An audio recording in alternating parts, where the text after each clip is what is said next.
Question number 31 है, ओम प्रति degree centigrade में प्रतिरोध में परिवर्तन को कौन सा परिभाषित करता है? ये क्या है?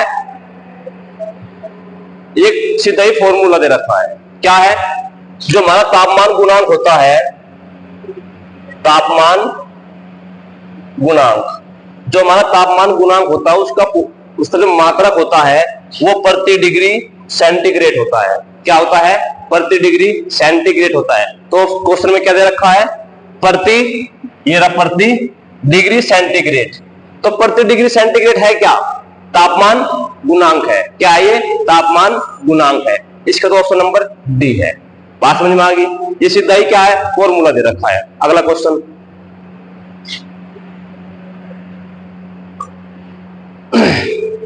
थोड़ा पर ले, बैटरी की ध्रुवता जांचने के लिए किस प्रकार का मीटर प्रयोग किया जाता है? सबसे पहली बात तो यह हमें पता होना चाहिए कि बैटरी में हमें एसी मिलती है, डीसी मिलती है। डीसी मिलती है, बैटरी में क्या मिलती है? हमें डीसी मिलती है। बात समझ में आ गई? अच्छा, हमारे पास दो प्रकार के यंत्र होते हैं, एक केवल डीसी पे कार्य करता है, एक एसी पे भी कार्य करता है और वो डीसी पे भी कार्य करता है। लेकिन हमें बात करिए बैटरी की, तो बैटरी में तो वही काम करे जो केवल डीसी पे कार्य करता है। एक हमारा होता है एमसी के नाम से, एमसी का मतलब क्या है? Moving coil. क्या होता है? Moving coil. एक हमारा होता है एमआई के नाम से, ये है मूविंग आयरन। क्या है ये? Moving iron.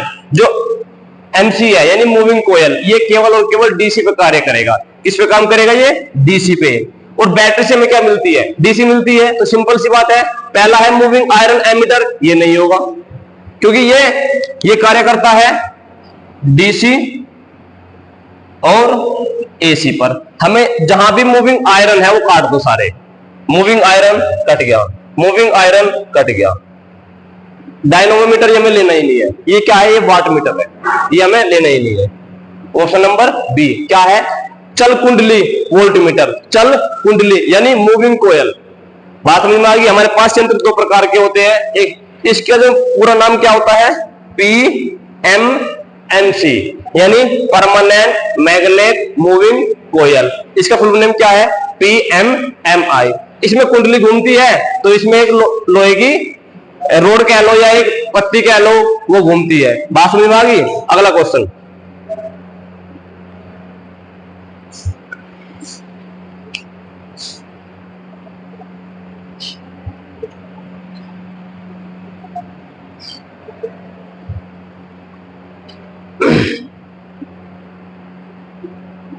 Question number 33। Question number 33 question है, श्रेणी परिपथ में प्रतिरोधक R2 में वोल्टेज पाथ मान बताइए। वोल्टेज पाथ क्या है? ये वोल्टेज ड्रॉप है। ये क्या है? वोल्टेज ड्रॉप है। कहने का मतलब ये है, ये हमारे पास कोई प्रतिरोध है, अगर हम इधर से 5 एम्पीयर की धारा देते हैं या 10 वोल्ट देते हैं, ये हमें 10 वोल्ट नहीं मिलेगी या 5 एम्पीयर की धारा नहीं मिलेगी। कुछ बीच में इसमें खपत हो जाएगा। क्या हो जाएगा? खपत। वही क्या है? इसका वोल्टेज ड्रॉप है। किसने खपत कितनी की है? ठीक है, वोल्टेज ड्रॉप बराबर होता है आई यानी धारा, और कौन से प्रतिरोध की बात कर रहा है? ये R2। इसकी बात कर रहा है ये R2। अगर हमारे पास धारा और R2 का मान हमें पता लग गया तो हम वोल्टेज ड्रॉप निकाल सकते हैं। हमारे पास R2 का मान तो है, कितना है? 200। हमारे पास R2 का राम राम, ये कितना है?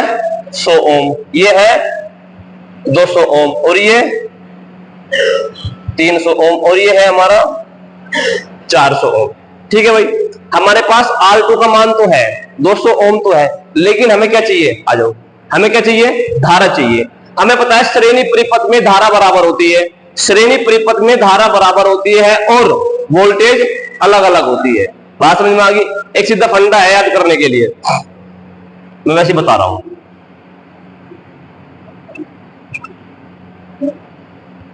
इसमें एक ही रास्ता है।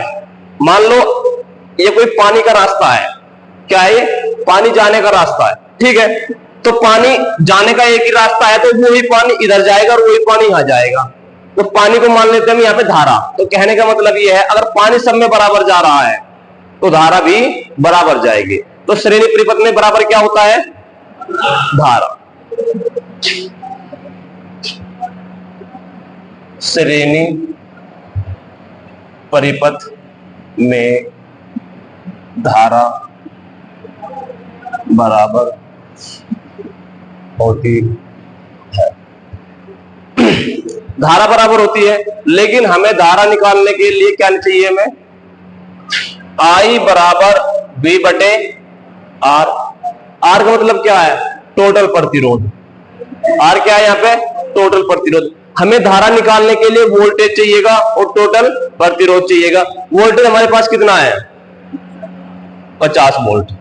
वोल्टेज कितना है? 50 वोल्टेज। बात समझ में आ गई? लेकिन हमारे पास RT यानी टोटल प्रतिरोध नहीं है। टोटल प्रतिरोध नहीं है। टोटल प्रतिरोध निकालने के लिए हमारे पास फॉर्मूला है। सबसे पहले ये श्रेणी क्रम है। उस श्रेणी क्रम में कितने भी प्रतिरोध हो उनको कुल प्रतिरोध निकालने के लिए सभी को आपस में जोड़ देते हैं। यानी R1 plus R2 plus R3 plus R4। R1 का मान कितना है? 100। R2 का मान कितना है? 200। R3 का मान कितना है? 300। R4 का मान कितना है? 400। हमारा टोटल प्रतिरोध कितना होगा? 400, 300, 700, 900 और 100, 1000। RT यानी टोटल प्रतिरोध कितना आ गया? 1000 ओम। यहां से हम धारा निकाल सकते हैं। अब निकाल दो। I बराबर V बटे RT। वोल्टेज कितना है? 50 वोल्ट। वोल्टेज है हमारा 50 वोल्ट। टोटल प्रतिरोध कितना है? 1000 ओम बटे में 1000। एक जीरो ऊपर है, नीचे कितने जीरो है? 3। तो एक जीरो से ये खत्म, यानी 5 बटे 100। इसको करने के दो तरीके हैं, या तो 5 से काट लो या देख लो नीचे कितनी जीरो है? 2। नीचे कितनी जीरो है? 2। तो 0.2 अंक इधर लगा दो। 0.2 अंक इधर लगा दो तो कितना हो जाएगा? ये 0.05। ठीक है, ये हमारी धारा निकल के आ गई। हमें निकालना है वोल्टेज ड्रॉप। क्या निकालना है? वोल्टेज ड्रॉप बराबर होता है I और R2। धारा कितनी है हमारी? 0.05। और प्रतिरोध कितना है? R2 कितना है? 200 ओम। 200 लिख लो यहां पे। गुणा में कितनी जीरो है? 2। अगर गुणा में 2 जीरो है और पॉइंट भी 2 अंकों पे है तो 0.2 अंक इधर चला जाएगा। तो इन 2 जीरो से ये पॉइंट यहां से हट जाएगा। तो 5 दूनी 10। 5 दूनी 10। ये 10 वोल्ट आ गई। ऑप्शन नंबर इसका हमारा बी है। ऑप्शन नंबर क्या है? बी है। उतारना किसी को? उतारना है? फटाफट करा दो, जो भी करना है। उतारना है या फोटो लेना है? ये चीज सबको पता होना चाहिए भाई।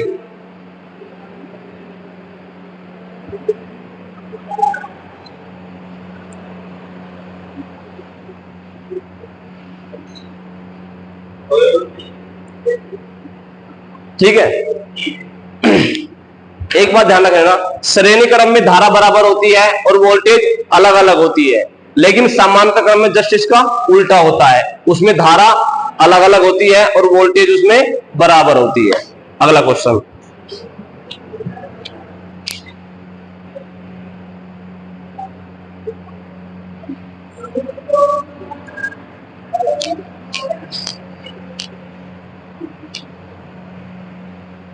ऊपर ले भाई थोड़ा सा बस। क्वेश्चन नंबर 34, श्रेणी परिपथ का क्या उपयोग है? श्रेणी परिपथ का क्या उपयोग है? सबसे पहला ऑप्शन है परिपथ में फ्यूज, दूसरा ऑप्शन है वोल्टमीटर संयोजन, तीसरा ऑप्शन है घरों में विद्युत लैंप और चौथा ऑप्शन है डी एमीटर में शंट प्रतिरोधक। मेरी बात सुनो, शंट शब्द जहां भी होगा वो समांतर को प्रदर्शित करेगा। शंट शब्द जहां भी होगा वो समांतर परिपथ को प्रदर्शित करेगा। तो बात यहां श्रेणी की करी तो ये तो ना होगा, बात समझ में आ गई। ऑप्शन काटने सीख जाओगे, अगर 4 ऑप्शन में से तुमने 3 भी काट दिए तो चौथा तो अपने आप ही सही होगा। घरों में विद्युत लैंप, घरों में जो सप्लाई करते हैं कौन से क्रम में होते हैं? श्रेणी में तो नहीं होते, कहीं होते हैं समांतर में। बात इसने करी श्रेणी की, तो ये भी ना हुआ। वोल्ट मीटर, अगर कोई वोल्ट मीटर है हमारे पास, किसी भी परिपथ में वोल्ट मीटर को जोड़ते हैं तो जोड़ते हैं समांतर में, श्रेणी में एमीटर जोड़ते हैं, तो ये भी नहीं है। कौन सा बचा? परिपथ में फ्यूज, फ्यूज हमेशा फेज तार के श्रेणी क्रम में होना चाहिए। फ्यूज हमेशा फेज तार के श्रेणी क्रम में। ऑप्शन नंबर इसका ए है। हेलो, क्वेश्चन नंबर 35 है, 1 ओम से 100 किलो ओम तक मापन हेतु कौन सी विधि का उपयोग किया जाता है? सबसे पहले हमें पता होना चाहिए कि प्रतिरोध मापन के आधार पर 3 प्रकार के होते हैं। एक होता है निम्न मान का। निम्न मान का प्रतिरोध वो होता है जिसका मान 1 ओम से भी कम होगा। मध्य मान का प्रतिरोध वो होगा जिसका मान 1 ओम से लेकर 10 की पावर 5 यानी 100 किलो ओम तक होगा। ठीक है, जो 100 किलो ओम से भी अधिक होगा, ठीक है, वो होगा हमारा उच्च मान का। मापन के आधार पर प्रतिरोध 3 प्रकार के होते हैं। पहला होता है, थोड़ी झमासी बना यार कहीं को, बस बस बस बस।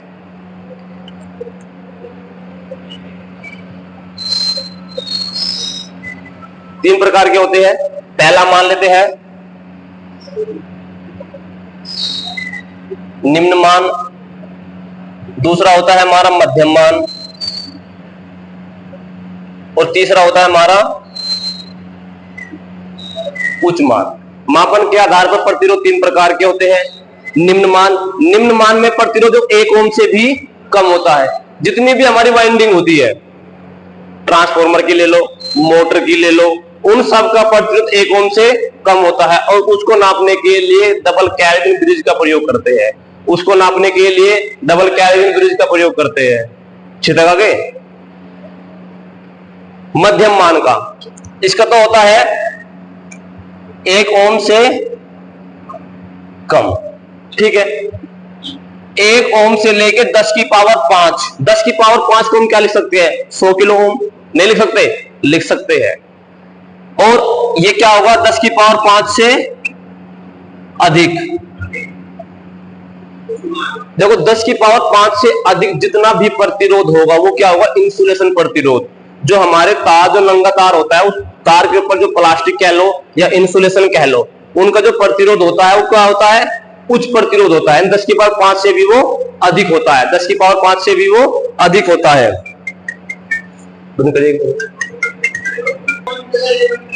ओए वास्तु बजाओ। देखो भाई, प्रतिरोध मापन के आधार पर 3 प्रकार के होते हैं। एक होता है हमारा निम्न मान का, मतलब जिसका प्रतिरोध 1 ओम से भी कम। जितनी भी वाइंडिंग है, जनरेटर की है, मोटर की है, ट्रांसफार्मर की है, इन सभी का जो प्रतिरोध होता है वो 1 ओम से भी कम होता है। बात समझ में आ गई? और जितने हमारे इलेक्ट्रॉनिक उपकरण है, पंखे वंखे है, सब किसमें आते हैं? 1 ओम से 1000, 1 ओम से 100 ओम के बीच में। बात समझ में आ गई?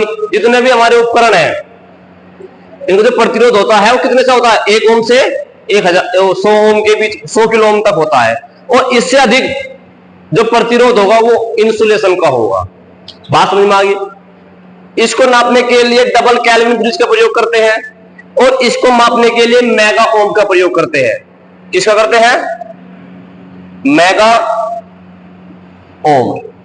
बात समझ में आ गई? और इसको नापने के लिए व्हीट स्टोन ब्रिज का प्रयोग करते हैं। किसका? व्हीट स्टोन ब्रिज विधि। इसमें क्या होता है? व्हीट स्टोन ब्रिज विधि में क्या होता है? हमारे पास 4 प्रतिरोध होते हैं। 4 में से हमें 3 का मान पता होता है और चौथे का मान नहीं पता होता है। चौथे का मान ज्ञात करने के लिए हम किसका प्रयोग करते हैं? व्हीट स्टोन ब्रिज विधि का। तो बात की है इसने 1 ओम से लेके 10 की पावर 5 यानी 100 किलो ओम। तो कौन सी विधि है? व्हीट स्टोन ब्रिज विधि। ऑप्शन नंबर इसका सी है। ऑप्शन नंबर इसका सी है। अगला क्वेश्चन,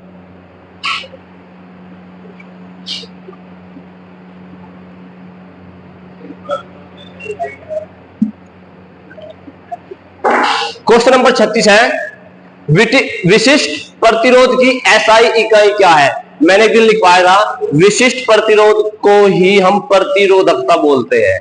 विशिष्ट प्रतिरोध को ही क्या बोलते हैं? प्रतिरोधकता।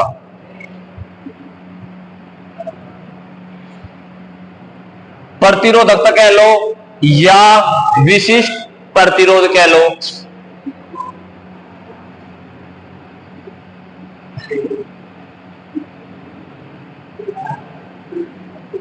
प्रतिरोधकता या विशिष्ट प्रतिरोध। अगर हमें प्रतिरोधकता का इकाई निकालनी है तो क्या करेंगे? R बराबर रो एल बटे ए, यानी प्रतिरोध लंबाई के समानुपाती होता है और एरिया के व्युत्क्रमानुपाती होता है। बात समझ में आ गई? अगर हमें यहां से ये क्या है, रो का मतलब क्या है, ये रो ही क्या है, प्रतिरोधकता है। अगर हमें इस रो का मान निकालना है तो क्रॉस मल्टीप्लाई कर लो, इसकी गुणा यहां करो और इसकी गुणा यहां करो। अगर हम आर की गुणा ए में करें तो क्या आएगा हमारा? आर इंटू एरिया बराबर रो एल। यदि हमें रो का मान निकालना है, एल यहां पे गुणा में है और ये इधर डिवाइड में आएगा, तो आर ए बटे एल बराबर रो। ये क्या है? आर प्रतिरोध, और प्रतिरोध का मात्रा क्या होता है? ओम। एरिया, एरिया का मात्रा क्या होता है? मीटर स्क्वायर या मीटर गुणा मीटर लिख सकते हैं। लंबाई का मात्रा क्या होता है? मीटर बटे में मीटर, मीटर से मीटर खत्म, क्या बचा? Ohm into meter, ohm into meter. देख लो कौन सा है। ओम सेंटीमीटर नहीं होगा क्योंकि बटे मारा, बटे मारते मामला खराब है। अपॉन में नहीं होना चाहिए। ओम अपॉन मीटर स्क्वायर ये नहीं होगा। माइक्रो ओम बटे सेंटीमीटर स्क्वायर ये भी नहीं होगा। एक ही ऑप्शन है, ऑप्शन नंबर सी, ओम मीटर। बात समझ में आ गई? या तो प्रतिरोधकता कह लो या विशिष्ट प्रतिरोध कह लो, बात एक ही होती है। अगला क्वेश्चन,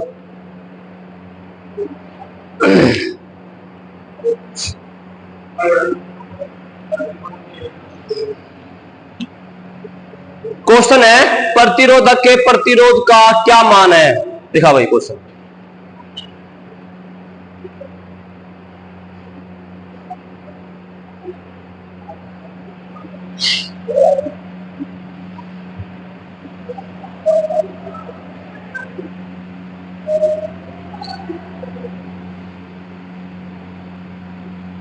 क्वेश्चन है प्रतिरोधक का क्या मान है। इस पे हमने कलर कोडिंग कर रखी है। देखो, जो हमारा कार्बन प्रतिरोध होता है वो इतना छोटा होता है कि इसमें हम कुछ भी लिख नहीं सकते।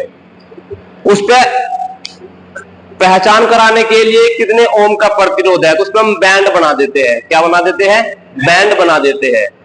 एक कलर से लाइन खींच देते हैं, उससे पता लगता है कि ये प्रतिरोध कितने ओम का है। बात समझ में आ गई? 1 2 3 4, 4 बैंड है इसमें। कितने बैंड है? 4 बैंड है।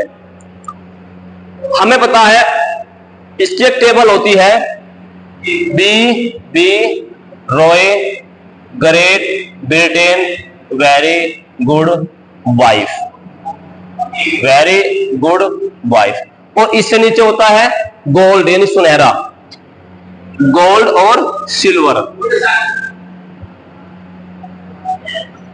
काला, भूरा, लाल, संतरी या नारंगी, इसको नारंगी लिख ले।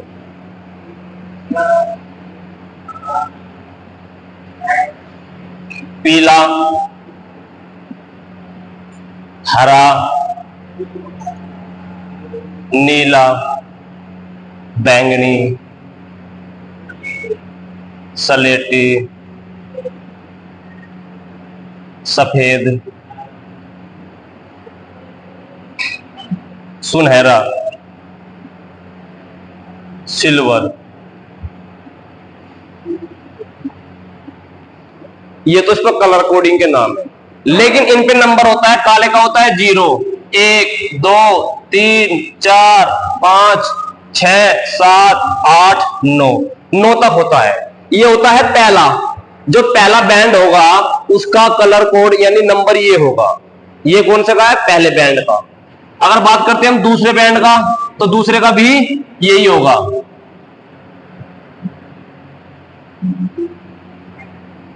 ये दूसरा बैंड है। और तीसरा क्या होता है? गुणांक, यानी 10 की पावर 0, 10 की पावर 1, 10 की पावर 2, 10 की पावर 3, 10 की पावर 4, 10 की पावर 5, 10 की पावर 6, 10 की पावर 7, 10 की पावर 8 और 10 की पावर 9। बैंड कितने हैं? 4। बैंड कितने हैं? 4। पहले बैंड का नाम क्या है? ऑरेंज है। पहले बैंड का क्या नाम है? ऑरेंज, यानी संतरी है। और एक चीज ध्यान रखो, सुनहरा और सिल्वर इनकी जो सहनशीलता होती है, सुनहरे की होती है ±5%, सिल्वर की होती है ±10%। अगर कोई कलर नहीं है तो उसकी होती है ±20%। तो सबसे पहली बात, सबसे लास्ट में क्या है? सिल्वर है। सबसे लास्ट में सिल्वर है। और सिल्वर की सहनशीलता कितनी होती है? ±10%। तो जो 5-5 वोल्ट दोनों काट दो, ये नहीं होगा, ये नहीं होगा। नहीं बात समझ में आई? भाई हमें पता है सिल्वर की सहनशीलता ±10% है, तो जो 5 वाले लास्ट में वे काट दो। अच्छा, फिर क्या है? ऑरेंज यानी संतरी या नारंगी। कितना है? 3। पहला बैंड है तो पहली लाइन में चलो, काला, भूरा, लाल, नारंगी यानी ऑरेंज। कितना है? 3 लिख लो। दूसरा बैंड क्या है? ये भी ऑरेंज है। फिर दूसरे वाली लाइन में चलो, ये भी 3 गुना। उसके बाद तीसरा लाल। तीसरे वाली लाइन में चलो, काला, भूरा, लाल यानी 10 की पावर 2, 10 की पावर 2। लास्ट में क्या है? सिल्वर और ±10%। अगर हम 10 की पावर 2 को क्या लिख सकते हैं? 100, और 100 की गुना 33 में करो तो कितना होगा? 3300 या 3300 ±10%। ये देख लो कौन से में है। Option number B. Option number B. कोई दिक्कत किसी को? समझ में आया? टेटू मिटा दो? फोटो ही लेना है? दिख रहा है?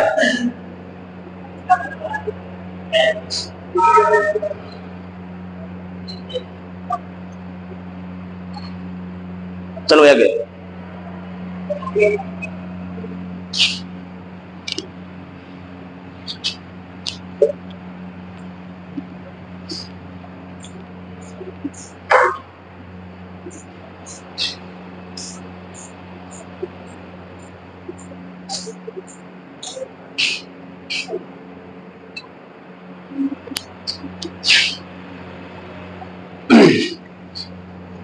सवाल नंबर 38 है, श्रेणी प्रकार के ओम मीटर परिपथ में शंट प्रतिरोध R2 का क्या उपयोग है? ये क्या है? शंट। मैंने कहा था जहां पे शंट का नाम है वो क्या होगा? समांतर में होगा। बात समझ में आ गई? ये हमारा क्या है? कोई मीटर लगा हुआ है। ये क्या है? कोई मीटर लगा हुआ है। इस R2 जो प्रतिरोध है जो समांतर में लगा हुआ है, इस प्रतिरोध का सिर्फ और सिर्फ एक ही काम है कि जो एक मीटर लगा हुआ है इसके पॉइंटर को शून्य पे लेकर आए। इसके पॉइंटर को शून्य पे लेके आए। ऑप्शन दिखा।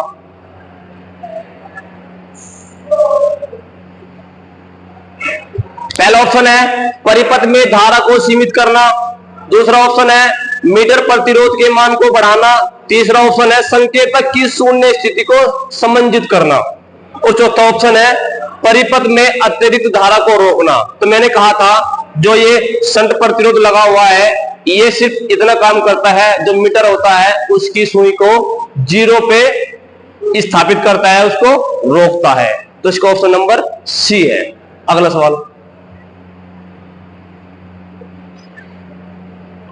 क्वेश्चन है 39। कौन सी विद्युतीय राशि चालक में उष्मा उत्पन्न को प्रभावित करती है। देखो उष्मा यानी हीट का फॉर्मूला होता है H बराबर आई स्क्वायर आर टी। H बराबर आई स्क्वायर आर टी, जहां पे H क्या है, उष्मा, T क्या है यहां पे, विद्युत धारा, R क्या है यहां पे, प्रतिरोध, और T क्या है यहां पे, समय। ओए चुप हो जाओ।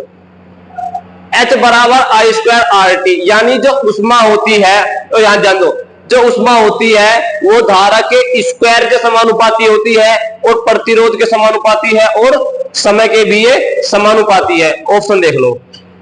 वोल्टेज ये कह रहा है कौन सी विद्युतीय राशि चालक में उष्मा उत्पादन को प्रभावित करती है, कौन सी, इन तीनों में से 1 2 3, तीनों में से कौन सी प्रभावित करती है। वोल्टेज उसमें है ही नहीं, खत्म। धारा का इस वर्ग क्या है, ये धारा का वर्ग।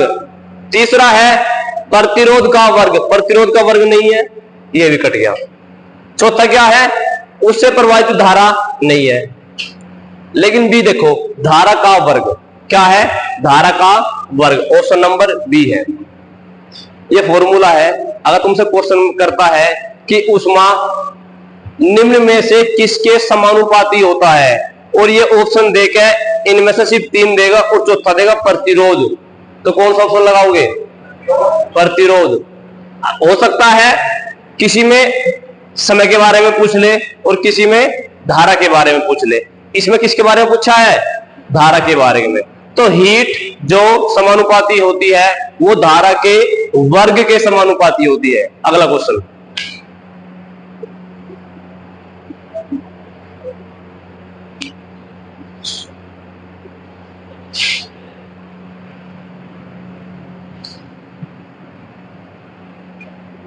क्वेश्चन नंबर 40 है, चालक के प्रतिरोध के मान में क्या परिवर्तन होता है अगर इसका अनुप्रस्थ काट क्षेत्रफल दुगना हो जाता है। बात समझ में आ गई। देख लो, हमें पता है R बराबर रो L बटे A, पहले ये था, लेकिन इसमें एरिया के बारे में बात करी है। जिसके बारे में बात नहीं करी है सबको एक मान लो, सबको एक मान लो। अगर हम इसको भी एक मानते हैं, इसको भी एक मानते हैं और इसको भी एक मानते हैं, तो R बराबर कितना हो गया, 1 ओम। यानी प्रतिरोध पहले 1 ओम था, प्रतिरोध पहले हमारा 1 ओम था, बाद में ये है हमारा पहले। बाद में जो एरिया है इसको कितना कर दिया, 2 गुना कर दिया। जो एरिया है उसको कितना कर दिया, 2 गुना कर दिया। हमें रो के बारे में बात नहीं करी तो इसका मान 1 मान लो।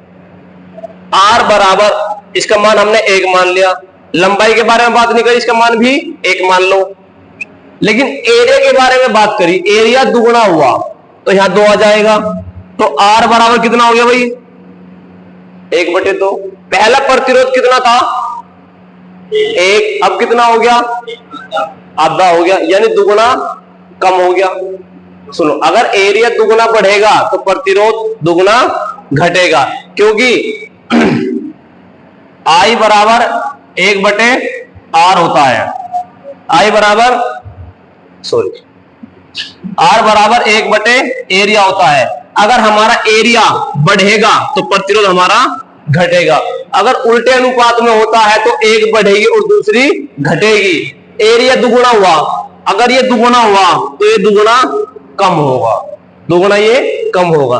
पहला है कोई परिवर्तन नहीं होगा, ये नहीं होगा। 2 गुना कम हो जाता है, ऑप्शन नंबर बी। सी देखो, दुगुना अधिक हो जाता है, अधिक तो होगा नहीं। तीसरा है 4 गुना, इसकी तो बात ही नहीं है। तो ऑप्शन नंबर कौन सा है इसका, बी। अगला क्वेश्चन,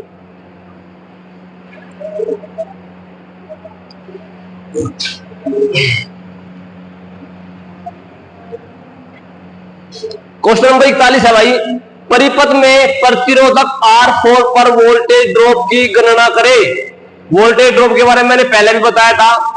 जो प्रतिरोध खपत करता है, वोल्टेज हो या करंट हो, वो क्या कहलाता है, वोल्टेज ड्रॉप कहलाता है।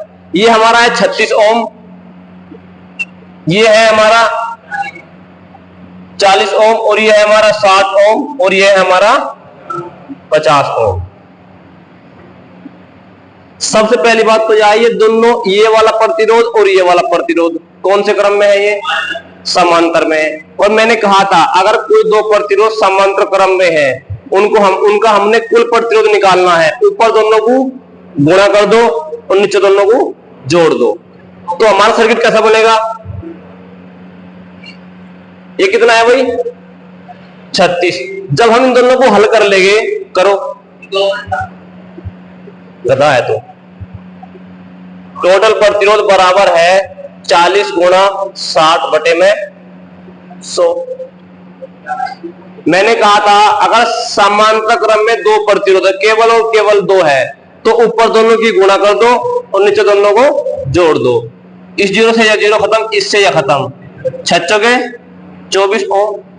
36 तो ये पहले था, इन दोनों को हमने हल करा, कितना आ गया? 24 ओम। और पहले से कितना है यहाँ पे? 50 ओम। तो सर्किट हमारा ऐसा बन गया। अब ये कौन सा क्रम हो गया? श्रेणी क्रम। कौन सा क्रम हो गया? ये श्रेणी क्रम। अब जोड़ो, 36 और 24 कितने हो गए? 60 और 50 110। यानी टोटल रेजिस्टेंस कितना आ गया? 110 ओम। हमें क्या, और वोल्टेज कितनी है? 220 वोल्ट। हमें निकालना क्या है? R4 में। R4 कौन सा है? ये वाला ही है। वोल्टेज ड्रॉप निकालने का फॉर्मूला क्या होता है? वोल्टेज ड्रॉप बराबर है IR। R कौन सा? 4। अगर हम इसमें धारा निकाल सकते हैं, हमारे पास कुल प्रतिरोध आ गया और कुल वोल्टेज है, धारा निकाल सकते हैं। और धारा निकालने का फॉर्मूला क्या होता है? I बराबर V बटे R, टोटल R। वोल्टेज कितना है? 220। और प्रतिरोध कितना है? 110। काट लो, कितना आ गया? धारा बराबर 2 एम्पियर। धारा बराबर 2 एम्पियर। अब हमें धारा भी मिल गई और R4 का मान हमारे पास है। धारा कितनी है? 2। R4 का मान कितना है? 50, यानी 100 वोल्ट। 100 वोल्ट। बात समझ में आ गई? ऑप्शन नंबर डी है। ऑप्शन नंबर डी है। देखो, ऐसे सवाल को हल करने के लिए सबसे पहले देखो सर्किट हमारा श्रेणी में है, समांतर में है। अगर समांतर में दो प्रतिरोध दे रखे हैं तो उनको आपस में ऊपर गुणा कर दो, नीचे दोनों को जोड़ के कुल प्रतिरोध निकाल लो और सर्किट बना लो ऐसा, ठीक है, ताकि बाद में कोई दिक्कत ना आवे। इन दोनों को हल करा, कितना आ गया हमारा? 24 ओम। अब ये हमारा बनेगा श्रेणी क्रम। बिल्कुल, हमने 36 में 24 जोड़े 60 और 60 में 50 जोड़े 110। ये हमारा कुल प्रतिरोध निकल गया, ठीक है। लेकिन हमें चाहिए धारा। धारा का फॉर्मूला होता है I बराबर V बटे RT, यानी कुल प्रतिरोध। वोल्टेज कितनी है? 220 और प्रतिरोध कितना है? 110। हल करने के बाद धारा बराबर कितनी आ गई? 2 एम्पियर। लेकिन हमें वोल्टेज ड्रॉप निकालना है। वोल्टेज ड्रॉप बराबर है IR4। जिस भी प्रतिरोध में निकालनी है वो प्रतिरोध का नाम आएगा। अगर हमें निकालनी होती R2 में तो इसका नाम आता, हमें निकालनी होती R3 में तो ये रखना पड़ता। हमें अब निकालनी है R4 में, तो 2 गुणा R4 का मान कितना है? 50, यानी 2 गुणा 50 यानी 100 वोल्ट। Option number D. अगला सवाल,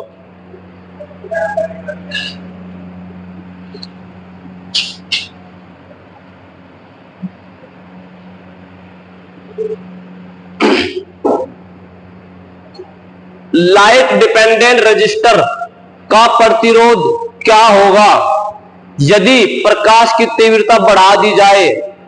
ये कौन सा प्रतिरोध है? LDR। कौन सा है ये?